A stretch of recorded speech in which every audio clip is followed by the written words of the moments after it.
In this video, I want to talk about the Immortals, and specifically if it's worth it to be immortal.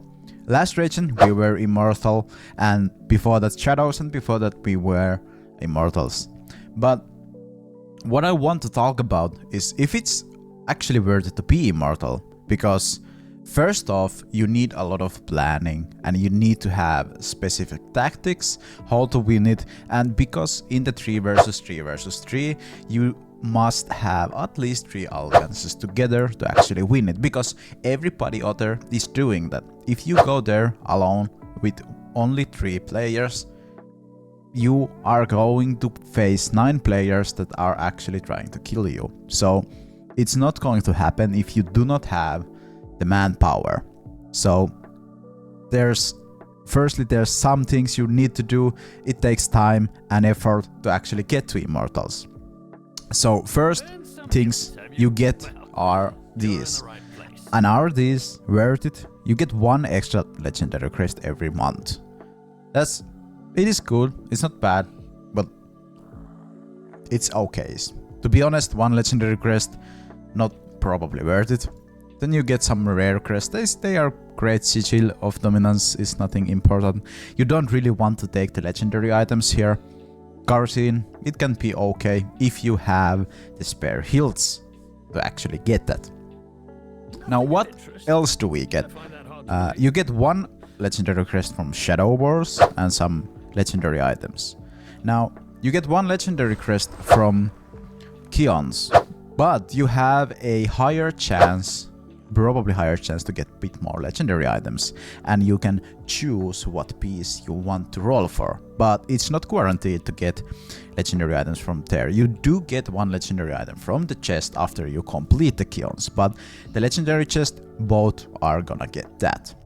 Now you can also farm keys from the Corvus, but that's basically the same thing as assembly with Shadows. So as Shadows, you get 20 keys per day, and in Corvus you can get between, I think it's 15 to 30 keys. But you might get a bit more keys, but again, it's the same rewards as Shadows, basically. So there's not a lot you gain from there. Like, most of the things that you do gain there is the yellow chat. The yellow chat is probably the best thing inside the Immortals, because if you have 3 clans, or you have 1 clan that has 300 members, and so you have 3 clans, you can talk to each other with just 1 chat. You can't do that as the Shadows. The other thing are, of course, the cape with the Immortals and the cosmetics you get from the Immortals.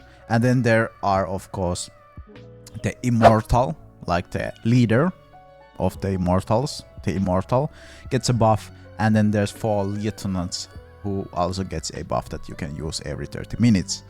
But that's for 5 players from 300 players, so I wouldn't really count that at all. So that's about it, what you get from being an immortal. So there is really not like any reasons to go immortal. Like, at least it's not worse than Shadows like it used to be, because before there was like 60% of the people will get a worse patch than they would as a Shadows, and you started with 1% strife buff. So if you wanted to do PvP, you needed to wait 2 to 3 weeks to actually do PvP compared to Shadows, where you just do Path of Blood and daily quest and you get 17% instantly on day 1. You still need to wait 3 days to do all the immortal quests. But in all honesty, I really think the Immortals need something. They need something more.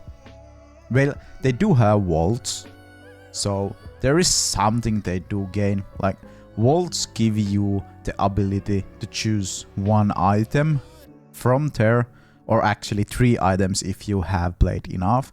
But there's the thing that there are 300 other peoples that also wants the item. Of course, if you play the most out of them all, you will get 1 item for sure, because you have the most points. So of course you're gonna get that. but you need to do the worlds a lot to get the points for that. But like, that's still one extra legendary item. Of course, you can pick and choose what legendary items you want, but that's one legendary item per week as an immortal. That's not that great. We really don't need legendary items that much. We do need a specific farming. So if you go on new class and you don't have some essences, it's great for that. But other than that, vaults are also pretty useless.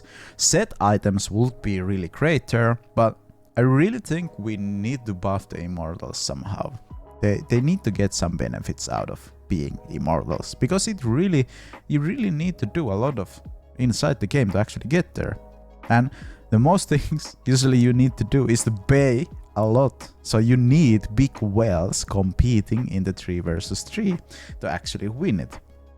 So, but what do the whales get? Well, pretty much nothing compared to being a shadows. And there are a lot of clans that don't want to go immortals, because inside immortals you need to do more work with the same rewards. Well, you do get a few legendaries more, maybe a few keys more, but that's about it. So not many actually want to be an immortal. So I think there needs to be something to done. Maybe get legendary crests.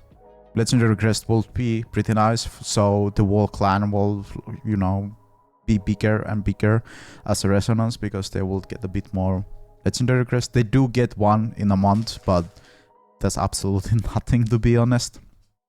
And I would really like to hear your opinions, like what you would like to see inside the immortals, how we could improve the immortals, because now I think it's kind of lackluster, to be honest. So hopefully we get something. I would like to get some ideas. I'm trying to figure out how we could actually make it better, but just now I will say set items would be great inside the world. Maybe some normal crests, like let's just say 10 a week, maybe. Maybe more legendary crests. That would be nice. Let's just say maybe 1 week, 1 daily, or just something like that. And if you have ideas, please let me know. Let me know down in the comment section. And this is about the video. I just wanted to chime in because there are other people talking about the immortals, and I do agree with them that immortals should get a bit more rewards. So thank you for watching, and I'll catch you on the next one.